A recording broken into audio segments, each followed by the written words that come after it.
Hey, all, Shane Sams here. Thank you so much for listening to the podcast today. Got a great topic for y'all straight from our coaching program, straight from the Flipped Lifestyle community, our online business.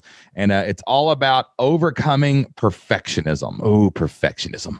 The enemy of all entrepreneurs everywhere. The enemy of all online creators. The enemy of everyone. That creeping perfectionism. I don't even like the word perfectionism. I don't even like to say it. And I just hate perfectionism because perfectionism is destructive. I'm not talking about excellence, right? We want excellence. We want to make things the best they are. I'm talking about perfectionism, that thing that holds people back, keeps them from launching, keeps them from doing things. And I know a lot of you listening right now may consider yourself a perfectionist. Maybe you're not starting an online business because you're waiting for it to be perfect. Maybe you're waiting for the perfect conditions to start your own podcast. Maybe you're waiting for the perfect conditions to go out there and be an author, an entrepreneur, to be an expert, to do whatever it is you want to do with your life, to go out there and chase your dreams. Maybe you're waiting for something. It's not quite perfect yet. You're not ready to get it out into the world. Well, kind of just think to yourself, like, am I a perfectionist? Am I using perfectionism as an excuse? Because it is an excuse. It is an excuse for 90% of people I meet who say, I'm a perfectionist. I'm just not ready to launch yet. I'm not ready to chase my dream. The conditions aren't perfect yet. I often find that it's just an excuse. It's not a reason. It's an excuse. And the people telling me that they're a perfectionist are often lying to themselves, which in turn makes them lie to me and say, I'm a perfectionist. And you might be like, well, someone's getting mad right now. There's someone in their car on a commute and you're going, oh, I'm not. No, I'm not. I really am a perfectionist. I'm a perfectionist, Shane Sams. Don't you say that to me. You're being mean, Mr. Sams. You're being mean. No, you're lying to yourself. You're not a perfectionist. And here's how I know, because I know the actual definition of perfection, of being a perfectionist. You see, if you look it up, the definition of perfectionism is to perfect something. To perfect something, right? Now here's the definition straight from the interwebs here that I just pulled up. To make something that exists in an imperfect form. Someone who wants to make something that exists in an imperfect form completely free from faults or defects. That's the definition of perfectionism. That's the definition of a perfectionist. To make something that exists in an imperfect form completely free from faults or defects. See, I know you're not a perfectionist because you don't have anything to perfect.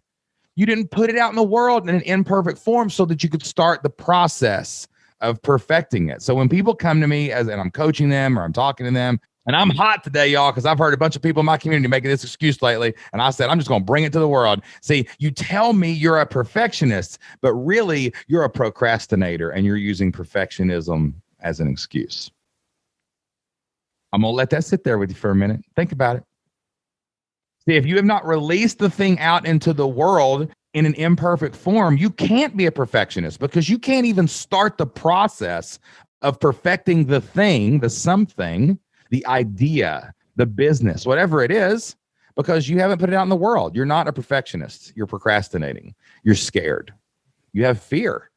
You have fear overwhelming you, and it keeps you from starting, and you don't even get to be a perfectionist. Actually, it's probably cool to be a perfectionist. Go after excellence, make it perfect. But until you release it into the world, you won't know what there is there to work with, right? It's like saying you're a sculptor, but you don't have any clay. It's like saying you're an artist, but you didn't buy any paint. Like you don't even have a canvas. You don't have anything out in the world, right? So how can you possibly be a perfectionist? You're not. You're using excuses. So I'm going to call you out today.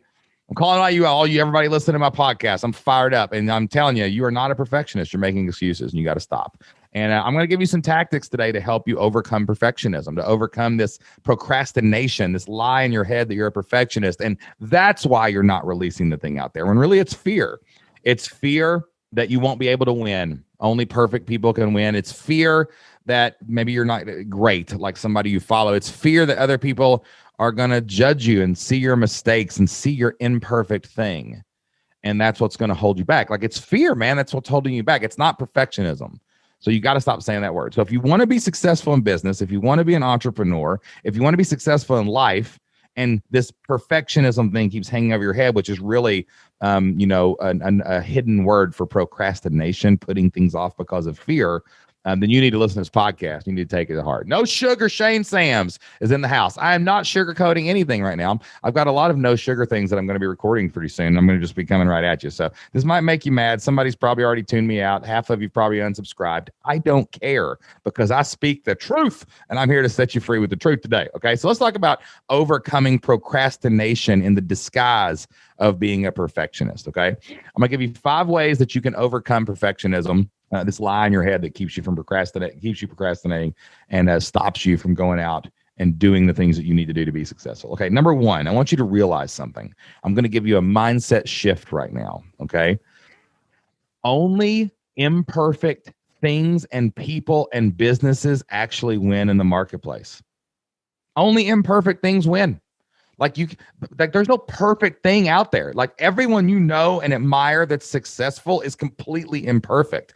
And they are in this constant process of launching and iterating to get better. Like there's never been a perfect success except Jesus on the cross. That was it. So like everything, everyone you love, everyone you follow, everyone you listen to on a podcast is completely imperfect. So why are you trying to be the perfect one? There's literally no one that's perfect. Like every championship football team has fumbles, has interceptions, and has losses. Like they all do, right? No football team wins every game every season forever. Like championship programs have fumbles every year, interceptions every year. They have kids get hurt every year. They have coaches getting scandals every year. They have something go wrong, right? So like every football team has mistakes, right? Every basketball team has turnovers. Every golfer has bogeys. Right? Every website has misspellings, broken links, and imperfect pages, right? I read books that come out of major publishing houses and I find mistakes in them. Like everything that is ever successful is imperfect. So you've got to realize that. Like, why are you trying to hold yourself up to the perfect standard? Why does your thing have to be perfect in your mind before you can even create it, even though we know that it has to be created before it can be made perfect? It's all work in progress. So if only imperfect people and businesses win, and only imperfect spouses and marriages win, and only imperfect parents parent great kids, why are you trying to be the one that's different? Like that doesn't make any sense. You're holding yourself to a standard that doesn't exist for everyone else. So you can't do that, right? So you got to have a mindset shift. You got to realize, hey, wait a minute. Only imperfect products sell. Only imperfect businesses win. Only imperfect entrepreneurs become successful. Now it's you have total permission to do anything in your life. Total permission. I'm imperfect. That's great. I get to play the game. That's the price of admission, is being imperfect, is making the mistake. So now you've got your entry fee into the contest, right? You already are there. So why not release the product, release the course, start the coaching program, go out and be a freelancer and make some mistakes, but you can make some money online in the process, right? So realize that only imperfect people and businesses win. You do not have to have anything figured out before you put it out there to figure it out. All right, number 2. Some of you might say, I want to be great, though. I want to be great. I want to be one of the best. Well, here's the deal. You don't even have to be that great to be great. That's my second tip for overcoming perfectionism. You don't have to be that great to be great. Think about it this way. You know that if you look at the Hall of Fame for like baseball, right? Most Hall of Fame baseball players only hit the ball when they go up to bat about 33% of the time. Like if you bat 333, or then you are considered a Hall of Famer. If you bat 400, you're considered close to 400. You're one of the greatest hitters of all time. They fail 70% of the time, and they're in the Hall of Fame.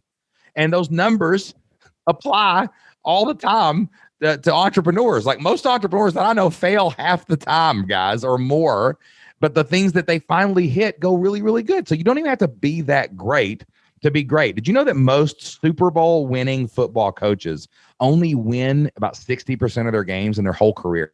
They lose 40% of the time. In fact, the best ever, Don Shula, the person with the only perfect season in NFL history, his average win percentage was 67%. He lost 33% of his games. He wouldn't have even got a C in my history class if you couldn't get a 70% in my history class, right? 67% win percentage. He wasn't going out there to be perfect. He was going out there to give himself and his team the best shot every time he took a swing, to learn and get better in the process and do his best every time. Like he lost 33% 33 out of every 100 games, right?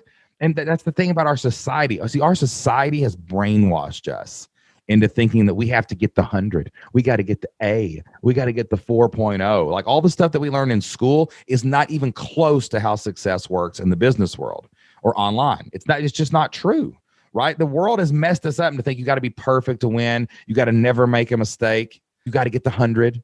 But that's not how it actually works in real life. Like that's not how it works. Like you don't have to be that great to be great, right? Most of the great people who have that one big thing that hit have 10 failures. You know, most of our great entrepreneurs, even the billionaires, like 90% of the stuff they thought up failed. And it was just that one thing that made them great. Right. But you won't even put the one thing out there. So you don't even have a chance to be great because you're a perfectionist. I want it to be ready. No, you got to put it out there and see what happens. You got to go up to bat and you got to swing and you strike out 70% of the time. But the 30% you hit, you end up in the Hall of Fame. Right. There's no perfectionists in the Hall of Fame. There's people who tried to get better and tried to achieve excellence, but those people failed 70% of the time in the Baseball Hall of Fame, right? Think about the Rock and Roll Hall of Fame. Maybe sports ain't your gig, right? The Rock and Roll Hall of Fame, those people torched hotel floors and burnt down buildings and went to jail. But man, they wrote great music, right? And you don't know 90% of the songs that those people sing. I can name like 6 Beatles songs. I don't know anything about the Beatles. You might know more about them. I can name like 10 Nirvana songs, maybe. There's only like 2 that actually stand out to me. Like, but it doesn't matter. Like that one, all those other swings that were terrible got them to the swing that was great. And then that was the one that they made perfect.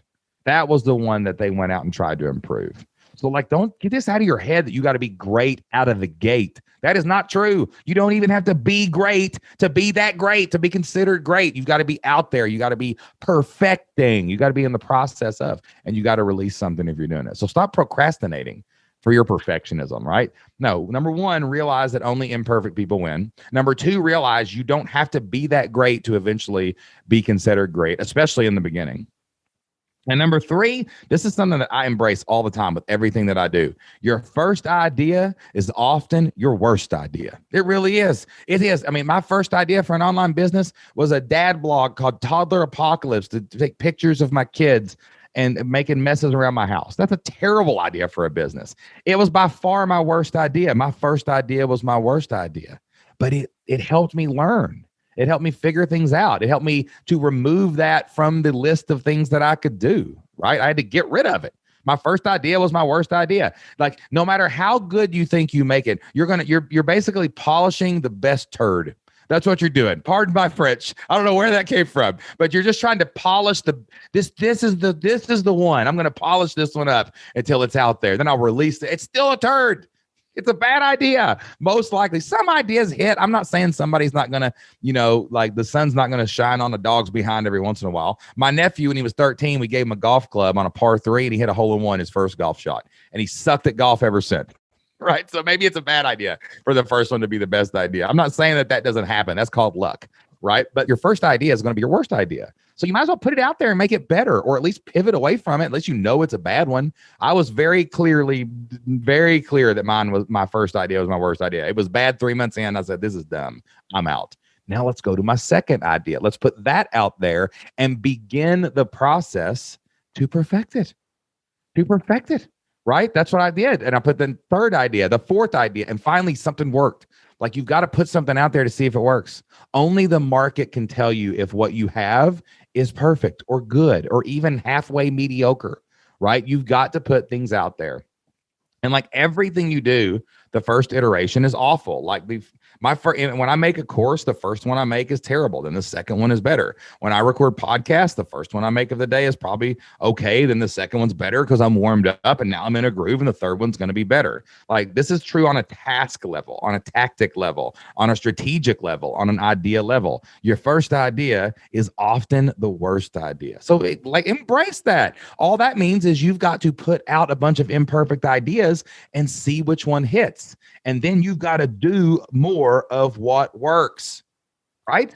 But you got to figure that out first. And if you're worried about being a perfectionist and getting everything right, and someone's going to notice that I misspelled a word and I didn't put a period at the end of this sentence, if you're worried about that stuff, You don't even know. Just you got to put it out there. I send emails all the time to our list. I email almost every single day to our list, and like I don't even proofread them. The only data I really look at is like, wow, that one really got a good click through rate. That one really sold a lot of stuff. I don't look at the spelling mistakes. I look at the actual content, right? So your first idea is often your worst idea. Is if in everything you do, the first iteration is awful, but you got to do it and you got to try it and you got to make it better as you go. So embrace the fact that in the beginning of your journey, whatever journey that is, you will probably suck. You will be bad at what you do. And then you will do it again and you will try something new and you'll pivot and you'll suck less. And eventually you won't suck and you'll actually get pretty good. And you might even make it to what is considered great. But you got to embrace the fact that your first idea is the worst idea. So realize that only imperfect people win. So be imperfect in the marketplace and you will win. Realize that you don't have to be that great to be considered great. In fact, you can be pretty terrible and do great things. So just go be terrible and just get better. 3, your first idea is often your worst idea. Just throw it out there and make it better. Number 4, you got to embrace this fact. 99.999, as many nines as you want % of people will never see your bad thing, will never see your mistake. They won't even remember what you did in the beginning because they'll only see what happens after you put in the time and money and effort and work and you make it happen in the end. Like if you have 1 million people that know about you and follow you every single day of your life, 1 million people, there's 8 billion people on the planet. That means 99.999% of people have no clue who you are. So if you make a mistake, they're never even going to see it. And here's what's funny. The people that end up following you and end up liking you eventually are so forgiving and full of grace, they don't even care when you make a mistake because you're just doing things to serve them. What are you talking about? I don't want to put it out there. Someone will see me mess up. Nobody cares. Like literally no one cares. You could have 1 billion people follow you and 7 out of 8 people don't care. And the 1 billion people that follow you don't see 99% of what you do. And the ones that see your mistakes don't care. Yes, one loser might notice something and call it out, right? Who cares? Who cares? It has no bearing on your life. 99.99% of people don't know about you. 99.99% of people aren't watching 99% of what you do. And the people that are watching everything you do are full of forgiveness and grace and love you because you're serving them with your knowledge and your wisdom and your passions. So why not just go out there and be awesome? Just go. Like the mistakes you're afraid of making, the imperfections you're afraid to release into the world, they don't even care. Like you're listening to this podcast right now. Have you listened to 99% of my podcast? You like my podcast. You're here. Have you listened to? No, you probably haven't, right? Have you ever heard the first episode of the Flip Lifestyle podcast, my first online business podcast ever? It's awful. It's terrible. Jocelyn and I didn't even know how to hook up the microphones correctly. It's echoey. It's disorganized. It's terrible. I'm surprised anybody ever listened, but I put it out there and it got better. And now I can sit here and just riff for 45 minutes and do an entire podcast off of an outline. Sounds really good too. I know how to hook my microphone up now, but I'm 1,000 podcasts in. I had to iterate. I had to make it better. And guess what? 99.999% of humans on the earth have never heard my podcast. 99% of the people who have listened to my podcast have not heard most of my podcasts. Probably didn't go back and binge the whole thing. You should go back and binge them all, download them all, and tell everyone about it. That's cool. But at the end of the day, no one cares. No one's going to say it. You're the only one that cares. So you and your crazy caring is the thing that's preventing you from getting what you want. Nobody else. Do you want to make an excuse? Like if I put something imperfect out there, there's going to be a hater or a doubter show up. And that's the person that's holding me back. See, they're making me be a perfectionist. That's a ghost. That's a figment of your imagination. And you are holding back yourself. Because you're a perfectionist. No, you're a procrastinator. That's the truth. Okay. So remember, I'm being hard on you today, folks. The gloves are off. I've had a mindset shift myself on how I should be podcasting. So I'm coming back for you too. I'll be happy go lucky sometimes, but not all the time. All right. Now, 1, realize that only imperfect people win at business. If you try to make yourself a perfect person, you're never going to win at business. Number 2, You don't even have to be that great to be great. You just don't. Number 3, your first idea is often your worst idea. So put it out there, make it better, and pivot to new ideas. Number 4, 99.99% of people will never know or see your mistakes. And the ones that do, 99% of them probably don't even care. So why should you care? And number 5, I'm going to give you a quote. By my favorite U.S. president, Teddy Roosevelt. Teddy Roosevelt was an absolute madman, and I'm kind of a madman myself. And he's got this awesome quote I want to read to you. This is my favorite quote from my favorite president. I'm very lucky that I was a U.S. history teacher, and I got to, talk about presidents and stuff because I found this quote a long time ago. It actually was a huge thing for me in football because there's a lot of times in football when I used to be a football coach. I was a head coach. I've called offense. I've called defense. And, I was terrible when I first started out. I was 0-10 my first year as a head coach. You talk about bad. You talk about terrible.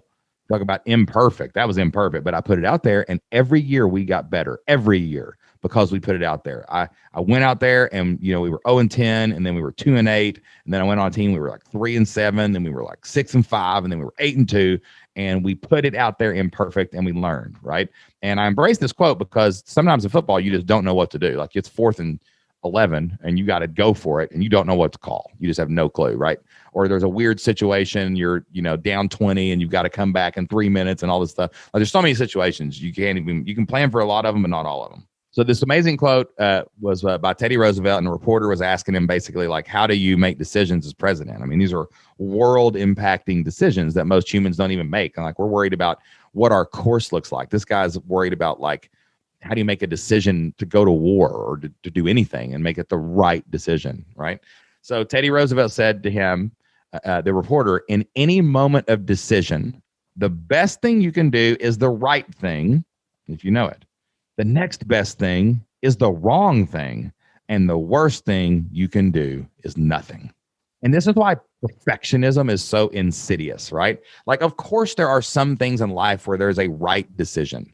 Okay. Like there's a right way to travel down a road to get somewhere the fastest time. There are right things to do morally. Okay.